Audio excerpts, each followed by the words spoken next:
एक मिनट बाबा, आप इन्हें मुंशी बनाना चाहते हैं? देखिए, मैं जानता हूँ ये संपूर्णा माँ के माता पिता हैं, पर मुझे नहीं लगता कि इन्हें मुंशी का पद देना चाहिए। मेरा मानना यह है कि ये मुंशी होने का कार्यभार संभाल नहीं पाएंगे। सच कहूं तो मुझे इन पर भरोसा नहीं, इसीलिए आपकी ये बात मैं मंजूर नहीं कर पाऊंगा बाबा। मुझे तो लगता है कि वो सही है इस पद के लिए। हाथी बाबू, आप सबको बता नहीं सकती मैं, पर कल मरा हुआ चूहा मामी ने ही डाला था भोग में और इल्जाम काका ससुर जी पे लगा दिया।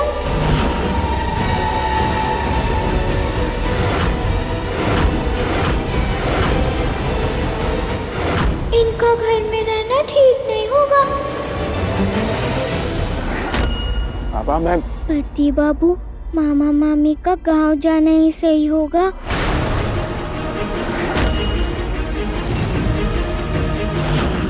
गांव में ही अच्छा लगता है मामा मामी को, वहाँ सब होंगे तो वहाँ मन लगेगा ना इनका।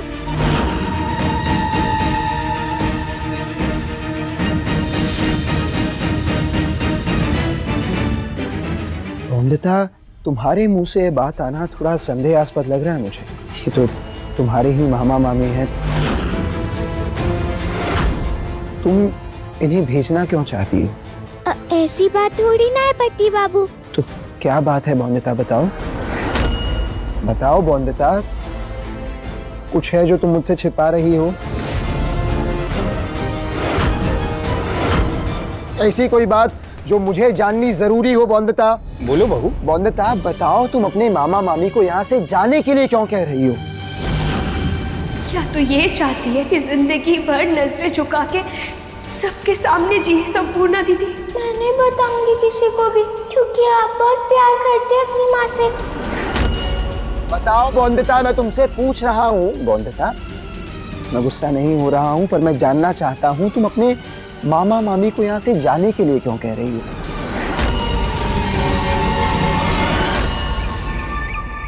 बोलो बोंदिता।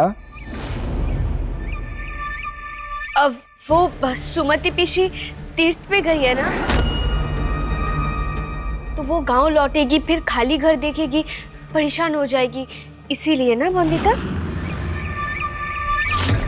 हाँ हाँ, तो एकदम सही कह रही है बहू। और वैसे भी परिवार और व्यापार दोनों को अलग अलग ही रखना चाहिए।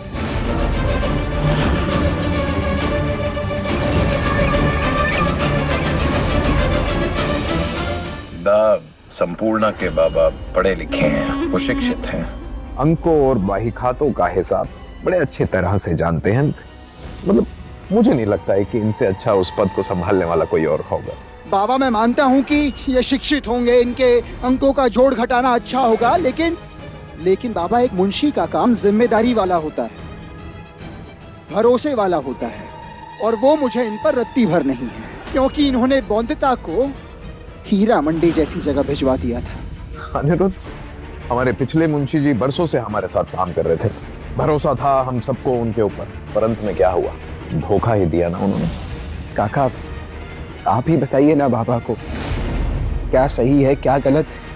मेरा मन तो नहीं मान रहा। हमसे पूछ रहे हो? हमारे हिसाब से तो बिल्कुल सही नहीं है। हमें लगता है अगर इनके हाथ में मुंशी का कार्यभार सौंपोगे तो वो दिन दूर नहीं है जब हमारी जिम्मेदारी की थू-थू हो जाएगी और गांव वाले हमें लुटेरा जमींदार कह के बुलाएंगे।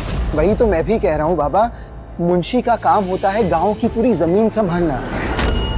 हम इन पे कैसे भरोसा कर सकते हैं कि ये गांव की जमीन संभालने में कोई धांधली नहीं करेंगे, कोई घपला नहीं करेंगे, हमारे गांव के गरीब बेचारे मासूम लोगों को लूटेंगे नहीं। अगर ये ऐसा करें तो ये तुलसीपुर के लोगों के साथ नाइंसाफी होगी ना बाबा। और इंसाफ कराना जमींदारों की जिम्मेदारी होती है। मैं नहीं मानता कि इन्हें मुंशी बनाना चाहिए। अनिरुद्ध, ये क्या कह रहे हो तुम? मतलब कैसी बातें कर रहे हो? कुछ तो ऐसा करना होगा जिससे ये साबित हो जाए कि ये दोनों भरोसे के लायक नहीं है। अच्छा ठीक है बिनोय, ठीक है, तुम चाहते हो कि इन्हें मुंशी बनाया जाए, ठीक है, लेकिन उसके पहले इनकी आजमाइश करनी होगी। देखना होगा कि ये मुंशी बनने के लायक है या नहीं।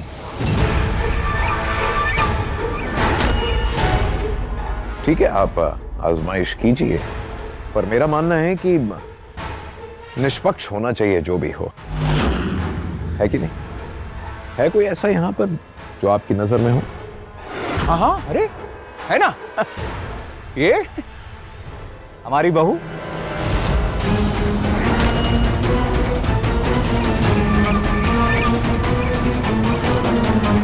जिस पे तुम्हें भी विश्वास है और हमें भी विश्वास है, तो वही करेगी जांच पड़ताल। वैसे भी तिजोरी की चाबी हम पहले ही बहू को दे चुके हैं, तो अंतिम निर्णय तो उसका ही होना है। बोंदिता अभी छोटी है। हाँ काका ससुर जी, कैसे करूंगी मैं ये निर्णय? सही तो कह रही है बोंदिता, इतनी नन्ही सी जान है, इतना बड़ा निर्णय कैसे लेगी? हाँ, छोटी है हमारी बहू, पर बुद्धि में बड़ों बड़ों को पछाड़ती है। और अब तो विद्यालय जाकर गणित भी सीख रही है बहू। तो हो गया फैसला, ये मुंशी बनने लायक हैं या नहीं, इसकी आजमाइश हमारी बहू करेगी।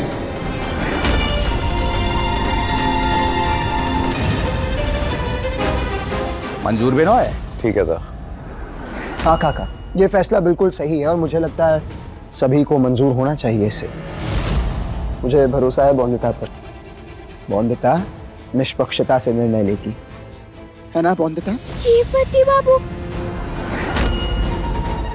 फिर चाहे वो कोई अपना हो या पराया, बोंदिता किसी के साथ गलत नहीं होने देगी।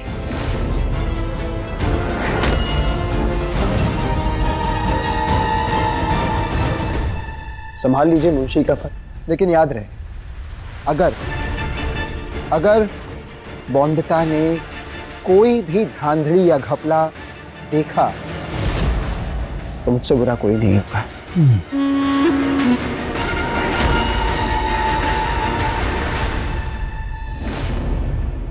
क्या है बोंदिता, सारे सवालों के गलत जवाब दिए तुमने। इतना आसान तो है चक्रवृद्धि ब्याज। क्या करूं मैं?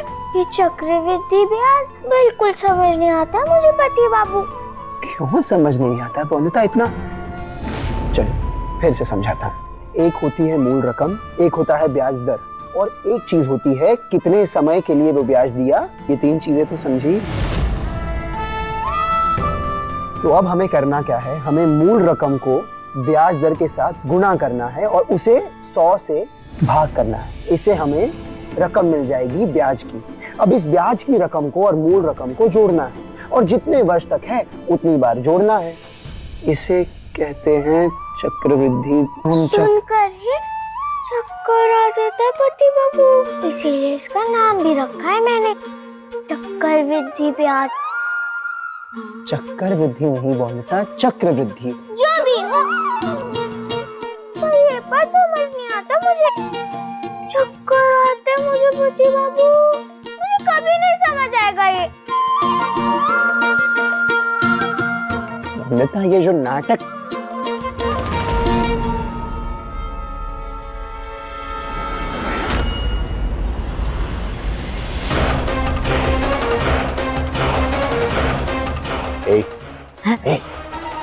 हेलो, अरे ये तो हमारे लिए बहुत अच्छी खबर है कि बोंदिता को मूल और ब्याज का हिसाब समझ नहीं आता और बही खातों का सारा काम तो चक्रवृद्धि ब्याज पर चलता है, जिसे सुन के ही इसे चक्कर आने लगते। अब जिसे समझ ही नहीं आता उसकी जांच क्या खाक करोगी बोंदिता? शुक्र है काली माँ का कि कुछ तो ऐसी चीज है जो नहीं आता है शैतान की गुड़िया बोंदिता को, नहीं तो ये बोंदिता नाम की मुसीबत ना हमारे सारे काम खराब कर देती। अब आप शुरू हो जाइए, खूब घपला करो, खूब पैसे कमाओ।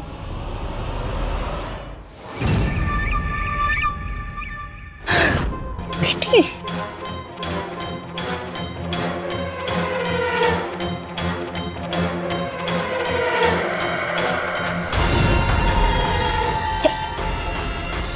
क्या बेवकूफ़ी करने जा रही है आप? हाँ, जब तक बोंदेता निर्णय नहीं ले लेती तब तक कुछ भी घपला करने का सोचना भी मत। एक बार नौकरी पक्की हो जाए फिर जी भर के लूटते रहना है रॉय चौधरियों का खजाना।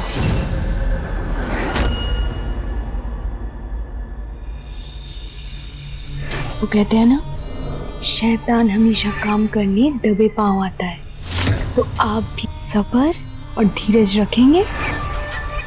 चाहिए चाहिए।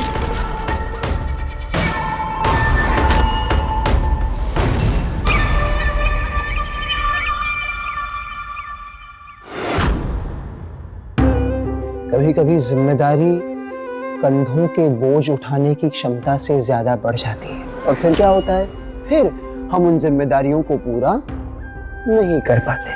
वैसे नए मुंशी जी का हिसाब किताब जांचने की जिम्मेदारी काका ने तुम्हें दी है ना। मुझे नहीं लगता कि बोंदिता के नाजुक कंधे जिम्मेदारी को संभाल पाएंगे, क्योंकि बोंदिता तो सीखना ही नहीं चाहती। अब सीखेगी नहीं तो जांचेगी कैसे, और जांचेगी नहीं तो जीतेगी कैसे। तो क्या मानूं, बोंदिता चुनौती हार गई क्या? आपने तो हमेशा मुझे सिखाया पति बाबू कि हमें अपनी क्षमताओं पर भी संदेह नहीं करना चाहिए। अगर इच्छा शक्ति मजबूत हो तो जिम्मेदारी लक्ष्य बन जाती है, बोझ नहीं। और अगर चिड़िया छोटे छोटे पैरों पर आसमान में उड़ सकती है तो आपकी ये छोटी सी बोंदिता अपने छोटे छोटे कंधों पर एक जिम्मेदारी भी नहीं उठा सकती। मेरे कंधे छोटे छोटे से ही पति बाबू, पर हौसला इतना मजबूत है, बड़ी बड़ी जिम्मेदारी से भी कदम डगमगाएंगे नहीं बोंदिता रॉय चौधरी के। भरोसा क्यों जाने तुझ पे, मैं धूल हूँ आसमां ये तेरा, हो जैसे हम दो किनारे, मैं हूँ इस मिट्टी से विलायती बाबू है तू, आयु मिल ही जाएंगे जैसे सांझ सवेरा, पराया होकर लगता अपना सा, रिश्ता तेरा मेरा, रिश्ता तेरा मेरा। बोंदिता, तू मेरी प्यारी बहन है। जितनी जल्दी हो सके उतनी जल्दी ये चाबी मुझे दे दे। मेरा तुझसे कोई झगड़ा नहीं है, मगर मुझे चाबियां किसी भी हाल में चाहिए।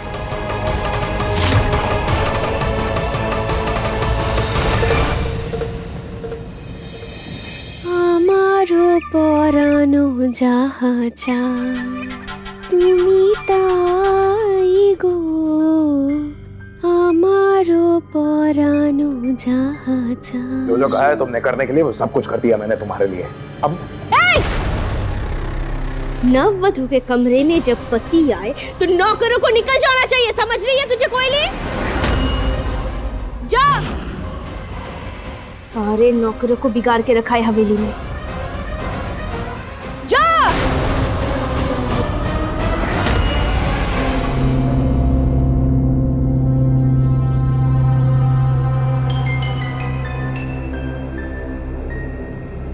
जी, क्या कह रहे थे आप?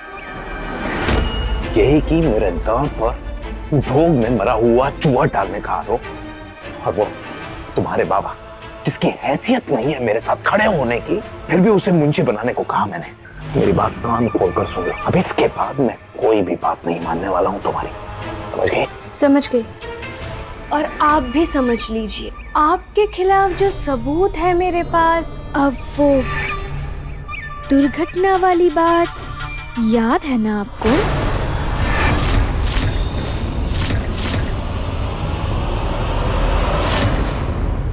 अगर वो सबूत मैंने अनिरुद्ध और बोंदिता को दिखा दिया तो अनिरुद्ध और बोंदिता आपके साथ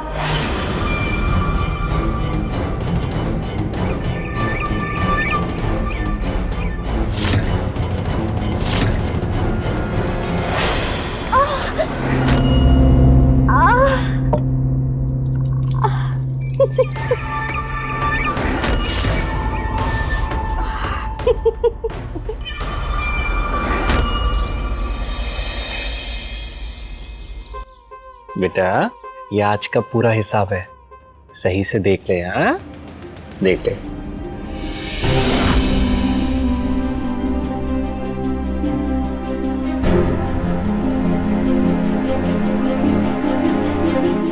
बॉन्दिता ठीक से हिसाब कर ले। हाँ ठीक, वो क्या होता है गुना भाग जो भी है वो ठीक से देख ले। हाँ कि बाद में हम पे देख ले ठीक से देख ले, हिसाब कर ले। देख बेटा।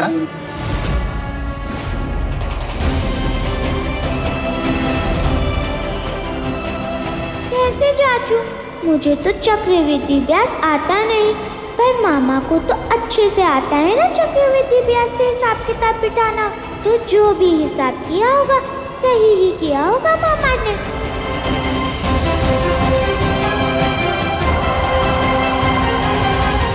अच्छे से देख लिया ना,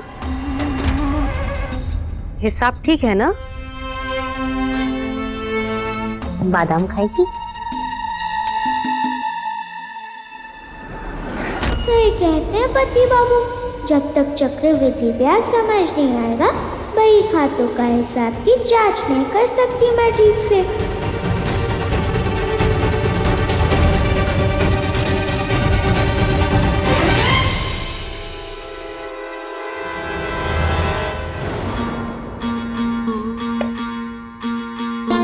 इसमें रसगुल्ले हैं बॉन्दिता के लिए,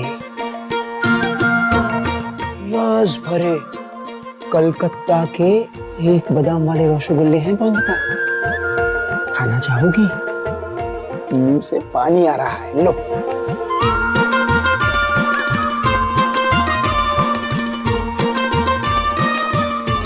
एक मिनट बॉन्दिता, अगर तुम इस रसगुल्ले को 1 मिनट तक ना खाओ तो मैं तुम्हें एक और रसगुल्ला दूंगा। रोक सकती हो 1 मिनट के लिए? हाँ पति बाबू। ठीक है तो चलो।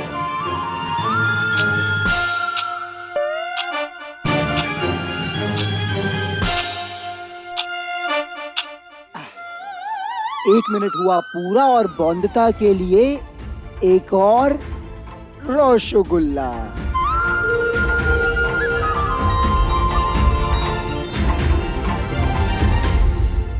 एक मिनट बॉन्दिता, अगर तुम इन 2 रसगुल्लों को 1 और मिनट तक ना खाओ तो मैं तुम्हें 2 और रसगुल्ले दूंगा। 2 और रसगुल्ले तो और मिलेंगे तो मैं क्यों नहीं रुकूंगी। तो रुके? चलो।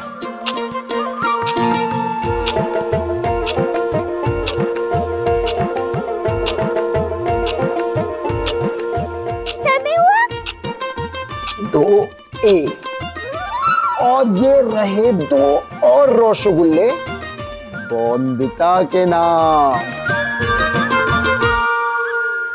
तो अब बॉन्दिता के पास हुए 4 रसगुल्ले।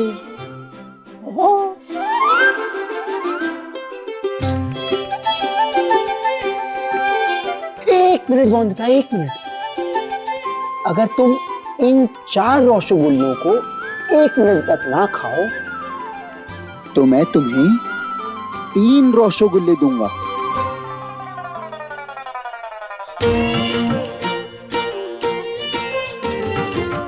आप चाहते भी हो कि मैं खाऊं ये रसगुल्ले, क्योंकि आप रसगुल्ले देकर सिर्फ ललचा रहे हो, मुझे खाने नहीं दे रहे। इसी को तो चक्रवृद्धि ब्याज कहते हैं बॉन्दिता। जब तुम्हारे पास 1 रसगुल्ला था तो 1 मिनट रुककर तुमने 2 रसगुल्ले पाए। जब तुम्हारे पास 2 रसगुल्ले थे तो 1 मिनट रुककर तुमने 4 रसगुल्ले पाए। और अब जब 4 रसगुल्ले हैं तो सिर्फ 1 मिनट रुककर तुम 7 रसगुल्ले पा सकती हो। बॉन्दिता, यही हम पैसों के साथ करते हैं। पैसों का उपयोग ना करके उस पैसे को हम ब्याज पे चढ़ा देते हैं और फिर वो पैसा बढ़ बढ़ के ढेर सारा पैसा बन जाता है चक्रवृद्धि ब्याज से। समझी? अब थोड़ा थोड़ा समझ आ रहा है पति बाबू, और अब ऐसे ही समझकर हिसाब किताब भी समझूंगी मैं बत्ती बाबू।